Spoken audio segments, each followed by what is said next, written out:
اعلیٰ حضرت بریلوی رحمۃ اللہ تعالیٰ نے لوگوں کی تربیت فرمائی، اور آپ فتاوی رضویہ میں اس مضمون کو بیان کرتے ترمذی شریف کی وہ حدیث نقل کرتے ہیں۔ آپ فرماتے ہیں مسلمانوں اس حدیث کو یاد کر لو، اگر تم اسے یاد کرو گے تو مضبوط ہو جاؤ گے۔ حدیث کیا ہے؟ نبی کریم صلی اللہ علیہ وسلم نے فرمایا اگر سارے انسان مل کے بھی تیرا برا کرنا چاہیں تو جب تک رب کی مشیت نہ ہو وہ تیرا برا کر نہیں سکتے۔ اور حضور صلی اللہ علیہ وسلم نے فرمایا اگر سارے انسان مل کے تیرا بھلا کرنا چاہیں تو جب تک رب کی رضا نہ ہو تیرا بھلا ہو نہیں سکتا۔ تو اعلیٰ حضرت فرماتے ہیں اس چیز کو ذہن میں بٹھاؤ، مسلمانوں اپنا رجوع اپنے رب رسول کی طرف مضبوط کرو۔ یہ کیا بات ہو گئی کہ میں اس سے بھی ڈر رہا ہوں، میں اس سے بھی ڈر رہا ہوں، وہ بھی میرے پیچھے لگ گیا۔ فاضل بریلوی رحمۃ اللہ علیہ ان چیزوں سے منع فرماتے تھے۔ وہ کہتے تھے یہ توہمات ہیں، اوہام پرستی ہے، ہمیں ان چیزوں سے ہمیشہ بچنا ہے، اپنی آنے والی نسلوں کو بچانا ہے۔ اور فرمایا کرتے تھے رب کی رضا پہ جو راضی رہتا ہے اللہ اسے سکون والی زندگی عطا فرماتا ہے۔ ہمارے ہاں لوگ پوچھتے ہیں طبیعت کیسی ہے، لیکن یو پی میں، سی پی میں، لکھنؤ میں پوچھا جاتا ہے کہ کیا شکایت ہے آپ کو؟ کہتے ہیں یہ سر درد کی شکایت ہے۔ یہ اردو کا ایک محاورہ ہے۔ جناب کیا شکایت ہے؟ کہتے ہیں جی مجھے کمر درد کی شکایت ہے۔ پھر پوچھنے والے پوچھتے ہیں کہ جناب اس شکایت کا کیا بنا؟ تو صدر الشریعہ مولانا امجد علی صاحب اعظمی رحمۃ اللہ علیہ فرماتے ہیں اعلیٰ حضرت کو بخار تھا تو میں حاضر ہوا، تو میں نے کہا حضور شکایت کا کیا بنا؟ کہنے لگے مولانا پڑھے لکھے ہو کے تو ایسی باتیں نہ کرو، شکایت کس سے کرنی ہے؟ رب نے جس حال میں رکھا ہے بڑا ہی اچھا رکھا ہوا ہے۔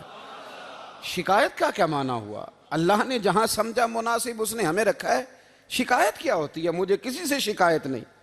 فرمایا کرتے تھے الحمدللہ مجھے سر درد بھی ہوتا ہے اور بخار بھی ہوتا ہے اور میں بڑا خوش ہوں، یہ وہ والی بیماریاں ہیں، یہ وہ امراض ہیں جو نبیوں کے قدم بھی چومنے آیا کرتے تھے۔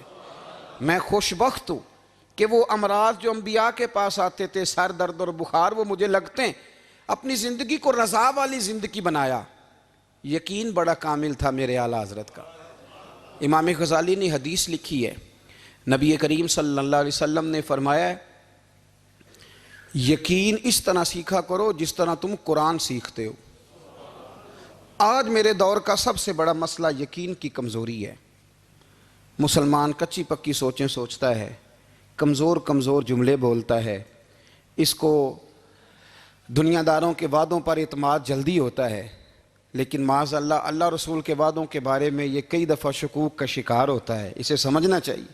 فاضل بریلوی ایک پختہ یقین والی شخصیت تھے، پختہ یقین والی۔ بریلی شریف کے دائیں بائیں طاعون کا مرض پھیل گیا تو اعلیٰ حضرت فرماتے ہیں میرے منہ میں بھی کچھ گلٹیاں نکل آئیں، تو بعض لوگوں نے کہا شاید آپ کو بھی طاعون ہو گیا ہے۔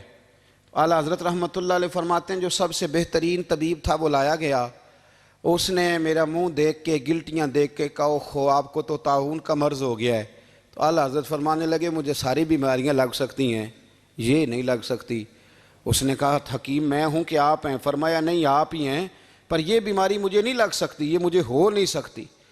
اس نے اصرار کیا تو اعلیٰ حضرت رحمۃ اللہ تعالیٰ علیہ اس کو کہنے لگے میاں تو جو مرضی کر لیکن مجھے طاعون کا مرض نہیں ہو سکتا، یہ بات طے ہے۔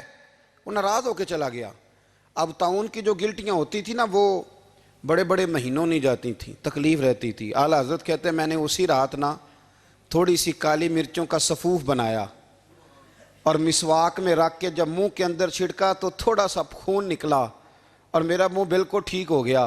سویرے میں نے کہا بلاؤ نا اپنے حکیم کو جو کہتا تھا طاعون ہو گیا ہے۔ تو لوگ کہنے لگے حضور آپ کو ویسے کیسے پتا تھا طاعون نہیں ہے؟ فرمانے لگے پتہ اس طرح تھا کہ اللہ کے رسول صلی اللہ علیہ وسلم نے ایک دعا ارشاد فرمائی ہے، فرمایا کسی مریض کو دیکھ کے پڑھ لو الحمدللہ الذی مما ابتلاک بہ وفضلنی علی کثیر ممن خلق تفضیلا۔ حضور نے فرمایا کسی بیمار کو دیکھ کے، مصیبت والے کو دیکھ کے یہ دعا پڑھو، تم اس مصیبت میں شکار نہیں ہوں گے۔ فرمانے لگے میں نے طاعون کے مریض کو دیکھ کے دعا پڑھ لی تھی، تارے ٹوٹ سکتے ہیں، چاند گر سکتا ہے، سورج اپنی جگہ چھوڑ سکتا ہے، پر مدینے والے محبوب کی بات غلط نہیں ہو سکتی۔ یہ میرا یقین کامل ہے، ساڑھے نبی دی زبان ساڑھے واسطے قرآن، یہ بات غلط ہو سکتی؟ مضبوط یقین فاضل بریلوی کا۔ مضبوط نظریات. اعلیٰ حضرت رحمۃ اللہ تعالیٰ علیہ سے کسی نے کہا آپ کس طرح کے مومن ہیں, کس طرح کے مومن ہیں؟ تو اعلیٰ حضرت فرمانے لگے میرا دل چیرو, اس کو کھولو, ایک طرف لا الہ الا اللہ لکھا ہوگا, دوسری جانب محمد الرسول اللہ لکھا ہوگا, کھول کے دیکھ لو. ایک تو یقین کی. پھر دوسری بات, خشک لوگوں کو زندگی گزارنے کا مزہ کوئی نہیں آتا. زندگی گزارنے کا مزہ اسے ہی آتا ہے جسے کسی سے پیار ہو جاتا ہے. باقی نہ دیکھیں نا, ایک بندہ جبرن ایک شخص بچے پالتا ہے, وہ کہتا ہے یہ میرے لیے کیا مصیبت ہے 5 بچے, اور ایک شخص کو بچوں سے پیار ہو جاتا ہے. وہ جوان بھی ہے, خوبصورت بھی ہے, پر عید پہ کپڑے نہیں خریدتا. بیوی سے کہتا ہے میں پرانی پہن لوں گا پر بچوں کو نہیں لے دے. اور بھائی تیری خواہشیں مر گئی ہیں, تیری خوبصورتیوں کی طرف جانے کی آرزویں ختم ہو گئی. تو کہنے لگا سارا کچھ ہے پر بچوں سے پیار جو ہو گیا ہے. اعلیٰ حضرت رحمۃ اللہ علیہ بہت بڑے فلسفی تھے, منطقی تھے, بہت بڑے سائنسدان تھے. یہاں بڑا سنجیدہ اجتماع ہے, میں بڑی خاص بات کرنے لگا ہوں. سارے سائنسدان کہتے ہیں زمین گھومتی ہے. اعلیٰ حضرت نے اتنی موٹی کتاب لکھی ہے زمین ساکن ہے. فرماتے تھے ہم جیسے مرضی سائنسدان کہیں گے آپ نے دلائل دی ہیں. آپ فرماتے ہیں جب نبی کریم علیہ السلام کی حدیث مسلم شریف میں موجود ہے کہ جب اللہ نے زمین کو پیدا کیا زمین کانپنے لگی تو اللہ نے پہاڑوں کو میخیں بنا کے قلعے بنا کے اندر لگا دیا تو زمین ٹھہر گئی. فرمانے لگے جب مصطفیٰ کریم نے کہہ دیا ٹھہر گئی ہے تو سارے سائنسدان بھی کہیں تو ہم ماننے کو تیار نہیں کہ گھومتی ہے. انہوں نے دلائل دیے. وہ ہمیں نہ روز کہہ دیتا ہے ڈاکٹر آپ کی طبیعت خراب ہے, کھانسی ہے, گھر میں کسی اور کو تو نہیں؟ ہاں جی ہے جی. وہ کہتا اسی کی وجہ سے ہو گئی ہے. او خدا کے بندے, نبی کریم علیہ السلام نے فرمایا بیماری متعدی نہیں ہوتی, ایک سے دوسرے کو نہیں لگتی. اور بڑے سادے انداز میں مسلم کی حدیث ہے, ایک صحابی نے کہا یا رسول اللہ میرے اونٹ کو اس اونٹ سے خارش پڑ گئی ہے. تو اللہ کے رسول فرمانے لگے تیرے اونٹ کو تو اس سے پڑی ہے تو اس کو کہاں سے پڑی تھی؟ کہنے لگا جی وہ تو قدرتی معاملہ ہے. تو حضور فرمانے لگے یہ بھی قدرتی معاملہ ہے. اب ہمیں جو مرضی, اعلیٰ حضرت کے زمانے میں لوگوں نے کہا کشش ثقل ہے, زمین اپنی طرف چیزوں کو کھینچتی ہے. دلیل کیا ہے؟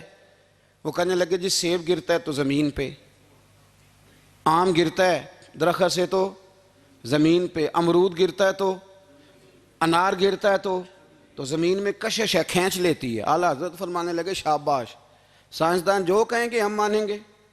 فرمانے لگے زمین نے آدھا کلو کا سیب کھینچ لیا ہے, 1.5 پاؤ کا انار کھینچ لیا ہے, پر ہم نے غبارے میں 1.5 چھٹانگ ہوا بھر دیا, وہ تو زمین سے کھینچا نہیں گیا. یہ کس قسم کی کش سے ثقل ہے؟ یہ ابھی 2 سال پہلے ڈاکٹر عبدالقدیر خان کا مضمون چھپا تھا روزنامہ جنگ میں. وہ کہتا ہے مجھے وہ مولوی چاہیے تھا جس کے پاس قرآن حدیث بھی ہو اور سائنس کے علوم بھی ہوں. کہتا میں نے زمانے کے دروازے کھٹکھٹائے, پھر میں پہنچا بریلی کے امام کے پاس, اور کہتا ہے وہاں جا کے نہ میں ٹھہر گیا ہوں, اس لیے کہ مجھے قرآن و سنت کا نور بھی ملا ہے اور مجھے سائنس کے رموز بھی ملے ہیں. یہ واحد شخص ہے جو دین کو سائنس کا پابند نہیں کرتا بلکہ سائنس کو مدینے والے کا غلام بناتا ہے, مدینے والے کا غلام بناتے ہیں. تو اعلیٰ حضرت فرمانے لگے عجیب فلسفہ ہے نا جی, آم کھینچ لیا اس نے, سیب کھینچ لیا, امرود کھینچ لیا, پر اس سے 1.5 چھٹانگ والا غبارہ. تو لوگوں نے کہا حضور پھر مسئلہ کیا ہے؟ آپ فرمانے لگے مسئلہ یہ ہے کہ ہر چیز اپنی اصل کی طرف لوٹ جاتی ہے. ہر چیز اپنی, سیب امرود انار زمین سے پیدا ہوتے ہیں تو زمین پہ گرتے ہیں. ہوا کی اصل اوپر ہے, اس لیے جب غبارے میں ہوا بھریں گے تو ہوا اس کو اوپر لے جائے گی. ہاں جب اس سے ہوا نکل جائے گی تو پھر غبارہ جو جس کی اصل ہوتی ہے ادھر لوٹ جاتا ہے. انسان مٹی سے بنا ہے تو جاتا کہاں ہے؟ مٹی دیں مٹی رہنا ہی.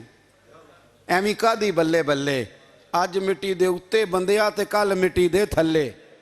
تو اعلیٰ حضرت رحمۃ اللہ تعالیٰ علیہ نے نا اپنے سارے علوم کو نبی پاک کا غلام بنا دیا.